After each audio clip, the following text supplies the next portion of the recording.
Actually, I want to ask you one question only. We are waiting since 1:30 p.m. So, what would you say? Any particular reason? Ma'am, first of all, I would apologize. I would really apologize for the delay. Please forgive me. Unfortunately, we have been jumping around cities from, we're back to back 3 days on a tour. So things are just getting a little bit delayed because of the whole chaos. We land into a city, wake up in the morning, try to organize everything. There's a lot of production that's going behind all that. So first of all, I would just like to apologize for the delay, ma'am. And I hope that the next cities we go to, we don't repeat this behavior again. I'm sorry. Thank you. Jagpat Babur. Yeah, actually. నన్ను కూడా తిడతారా? Actually నేను తిట్టలేదు, అడిగా. No good good. So అంటే మేము చాలాసేపటి నుంచి next press meets ఉంటాయి, సో మీకు అర్థమవుతుంది. సో మీది చూస్తే కనుక ఒక మంచి రోల్ కనిపిస్తుంది ఈ మూవీలో. సో బాలీవుడ్కి పాగా వేస్తారా నెక్స్ట్? డెఫినెట్గా. బికాజ్ అంటే మీ అందరికీ తెలుసు సినిమాకి ఏ పరిమితం లేదు.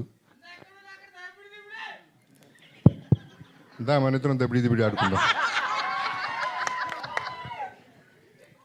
సో అంటే ఈ సినిమా పర్టికులర్గా నాకు ప్లాట్ఫామ్ వేస్తుంది.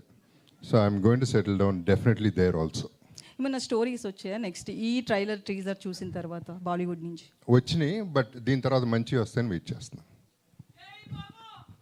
జగపతి బాబు గారు. ఓకే, జై బాలయ్యదా. జగపతి బాబు గారు హాయ్ సార్. సార్, ఈ ట్రైలర్లో మీరు and Ayush face to face discussion ఉంది కదా, చూస్తే కొంచెం శ్రీమంతుడు సినిమా గుర్తుకొచ్చింది. అందులో కూడా మహేష్ బాబు గారితో మీరు అలా డిస్కస్ చేస్తారు. సో స్టోరీ పరంగా దానికి దీనికి ఏమైనా సిమిలారిటీస్ ఉంటాయా? కులం గోత్రం ఏ సంబంధం లేదండి. లేదు, జీరో. ఓకే, విజయేంద్ర ప్రసాద్ గారు. మీ ప్రశ్న సమాధానం చెప్తానండి. చెప్పండి. మీరు ప్రశ్న వేశారు కదా, శ్రీమంతునికి పోలుకుంటుందని. ఓ పోలుకుందండి. శ్రీమంతుల్లో ఎస్ ఉందండి, దీంట్లో ఆర్యుఎస్లో ఎస్ ఉందండి. ఆ పోలుకుంటుంది సార్. విజయేంద్ర ప్రసాద్ గారు. సార్ ఓకే, యాక్చువల్గా మహేష్ బాబు గారు రాజమౌళి గారి సినిమా గురించి ఒక అప్డేట్ ఇవ్వండి sir.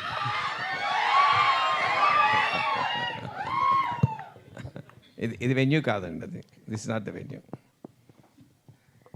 Aish here. Hi. Yes, sir.